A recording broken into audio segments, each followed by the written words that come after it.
Start करने से पहले मैं बोलना चाहूँगा कि जो भी चैनल पे नए हैं वो प्लीज़ सब्सक्राइब कर लीजिए। और एपिसोड की स्टार्टिंग में हम लोग देखते हैं कि शारदा दूर खड़ी देख रही होती है कि बोरुटो जो है वो नारुतो के ग्रेट स्टोन फेसिस पे इडियट लिख रहा होता है कलर से। तभी यहाँ पे हम लोग देखते हैं शिकाडाई जो होता है वो भी अपने डैड के साथ ट्रेनिंग कर रहा होता है शैडो पैरालिसिस जुत्सु की। और शिकामारू जो होता है वो भी देख लेता है कि ये बोरुटो क्या कर रहा है, ये फिर से नारुतो के चेहरे पे कुछ लिख रहा है, इसको फिर से मार पड़ेगी। और इधर हम लोग देखते हैं साए जो होता है वो भी अपने बेटे के साथ ट्रेनिंग कर रहा होता है, सुपर भी स्क्रोल यूज़ करना सिखा रहा होता है इनोजिन को। और इनोजिन जो होता है वो भी काफ़ी ज़्यादा टैलेंटेड होता है, वो सीख रहा होता है अपने डैड से। और दूसरी तरफ हम लोग देखते हैं मेटल ली जो होता है वो भी अपने डैड ली के साथ ट्रेनिंग कर रहा होता है। वो दोनों एक उंगली के बल पे खड़े होते हैं, दोनों बाप बेटे।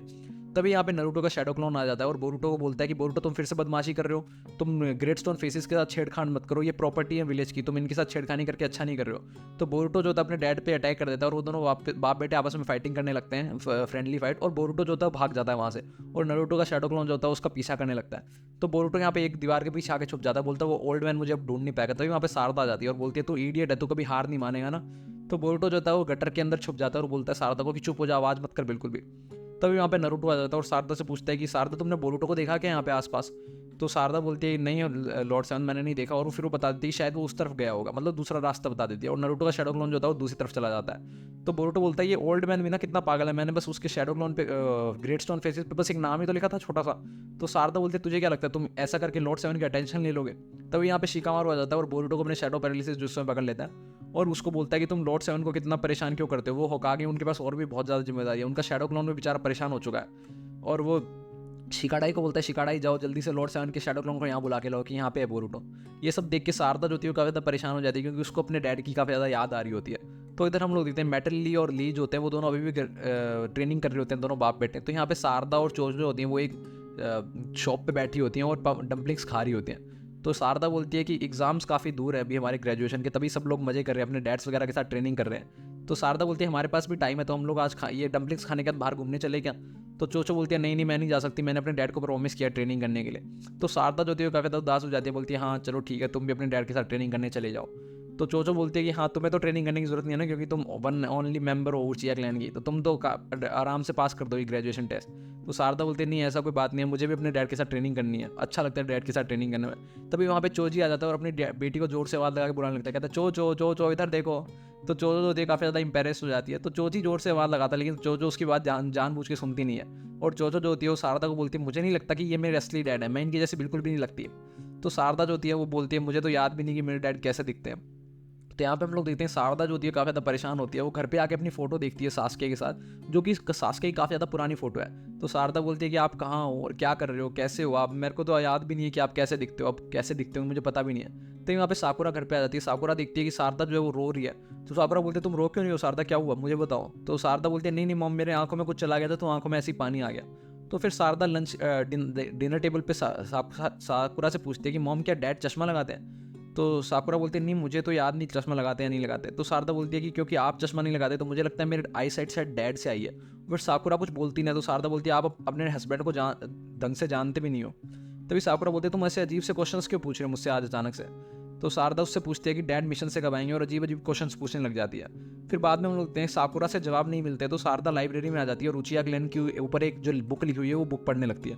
तो वो पढ़ती है उचिया क्लैन जो काफ़ी ज़्यादा वनरेबल क्लैन है विलेज का, और उनके पास शारिंगान होता है जो कि कुछ लोग ये अवेकन कर पाते हैं। और शारिंगान के बाद अगला स्टेज जो होता है वो होता है मांगे क्यों शारिंगान, जो कि बहुत रेयर होता है, वो बहुत कुछ लोग ही अवेकन कर पाए हैं।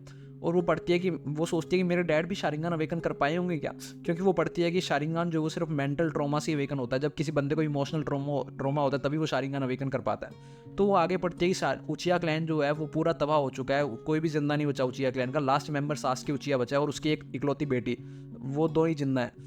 तो शारदा जो होती है वो लाइब्रेरियन से पूछती है कि आप सास्के उचिया के ऊपर एक मैंने सुना एक बुक है, वो आप मुझे वो बुक दे सकते हैं क्या पढ़ने के लिए।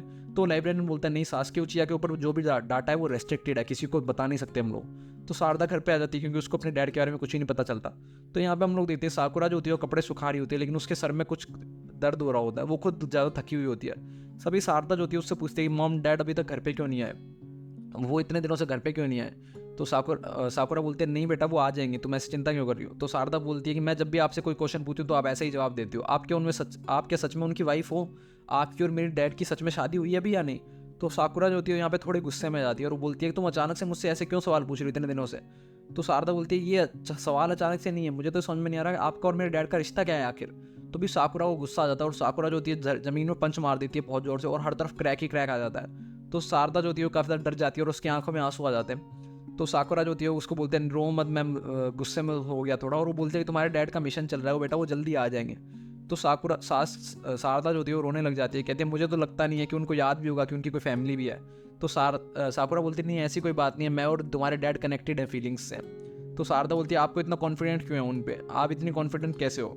तभी हम लोग देते हैं साकुरा ने जो पंच मारा था उसके कारण उनके पूरा जो घर होता है वो पूरा घर टूट के गिर जाता है। तो साकुरा बेहोश हो जाती है। साकुरा बोलती है अभी तक तो मैंने इसका लोन भी नहीं भरा था, और वो बेहोश हो जाती है जल्दी से। तो यहाँ पे हम लोग देखते हैं शिजुने आती है। शिजुने बोलती है ये काफ़ी दिनों से काम कर रही थी तो शायद ये थक चुकी है, अब तो शायद ये 2-3 दिनों तक बेहोश ही रहेगी, इसको हॉस्पिटलाइज करना होगा। और शिजुने जो होती है उसको लेकर हॉस्पिटल में चली जाती है।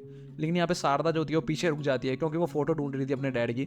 तो उसको फोटो मिल जाती है मलबे में, लेकिन वो देखती है कि ये फोटो का फ्रेम टूट जाता है। तो देखती है कि फोटो जो है ओरिजिनल फोटो के ऊपर दूसरी फोटो चढ़ाई गई है। तो वो ओरिजिनल फोटो दिखती है, उसके अंदर उसको कारिन दिखती है और सास्के का पुराना ग्रुप दिखता है। तो वो देखती है कि ये वुमेन कौन है जो चश्मा लगाती है, तो बिल्कुल मेरी तरह दिखती है। तो वो हॉस्पिटल जाती है, तो वहाँ पे शिजुने आ जाती है। शिजुने बोलती है अच्छा तुम अपने डैड की फोटो देखने के लिए रुकी थी वहाँ पे। तो शारदा वो फोटो छुपा लेती है। तभी शिजुने बोलती है कि ये फोटो तुम्हारे डैड की काफ़ी ज़्यादा पुरानी है, ये उसका पुराना ग्रुप है जिसके साथ वो रहता था। तो शारदा बोलती है कि तुम्हें पता है क्या मेरे डैड अभी कैसे दिखते होंगे।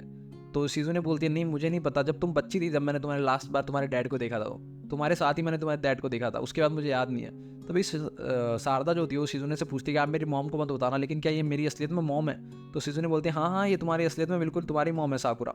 तो शारदा बोलती है कि तो फिर ये बताओ कि मेरे डिलीवरी कहाँ कौन से हॉस्पिटल में हुई थी। मैंने पूरे लीव विलेज में ढूंढ लिया लेकिन मुझे पता नहीं है कि मेरी यहाँ पे कहीं पे भी डिलीवरी नहीं हुई, और किसी को पता नहीं है कि मैं पैदा कहाँ हुई।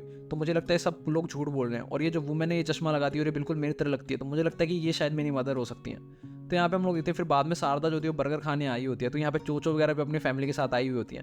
तो चोचो जो होती है वो शारदा के पास आती है और बोलती है शारदा मुझे तुमसे कुछ बात करनी है, तुम इन दोनों लोगों को देखो, क्या है तुम्हें लगता है कि मेरे पेरेंट्स हैं, मुझे नहीं लगता कि मैं इन दोनों में से किसी की तरह दिखती हूँ। तो शारदा हंसने लग जाती है। शारदा बोलती है अच्छा तुम्हें नहीं लगता तुम इन दोनों में से किसी की तरह दिखती हो, मतलब वो बिल्कुल ही उन दोनों की तरह दिखती है। तो शारदा चोचो जो होती है वो बोलती है कि एक बार जब मैं बचपन में बीमार पड़ी थी तो एक बहुत हैंडसम सा पतला सा इंसान आया था मेरी मॉम के पास, और उसने मेरे को दवाइयाँ दी थी और उसने मेरे सर पे हाथ रख के बोला था कि बेटा तुम जल्दी ठीक हो जाओगे।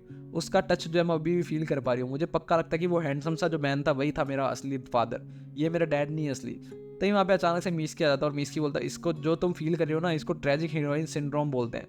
तो शारदा बोलती है मिस्की तुम यहाँ पे क्या कर रहे हो। तो मिस्की बोलता है ये जो सिंड्रोम है ना ये तुम्हारी एज की लड़कियों को तो अक्सर होता है जब वो अपने आप को ढूंढना चाहती है कि वो असलियत में कौन है, लेकिन मैं बिना किसी शक के बता सकता हूँ कि तुम आकी मीची क्लैन के, तुम बिल्कुल अपने डैड की तरह दिखती हो। तभी चोचो शारदा से बोलते हैं कि मैं अपने असली मॉम डैड को ढूंढने के लिए एक जर्नी पे जाना चाहती हूँ, तुम मेरे साथ चलोगी ना। तो शारदा बोलती है तुम एकदम सही बोल रही हो, ऐसा ही करना चाहिए मुझे, और वो भाग जाती है। वो बोलते हैं कि मैं अपने डैड से ही पूछ लूँगी उनको ढूंढ के कि असलियत में मेरी मॉम कौन है और वो आखिर घर पे क्यों नहीं आते। तभी इसको याद आता है कि उसको शिजुने ने बोला था कि अगर तुम्हें सास्के के बारे में कुछ जानना है तुम लॉर्ड सेवन से पूछो क्योंकि वो दोनों बेस्ट फ्रेंड हैं। तभी चोचो शारदा को पीछे से आवाज लगाती है कि हम जल्दी से चलेंगे बाहर अब मेरी जर्नी पे।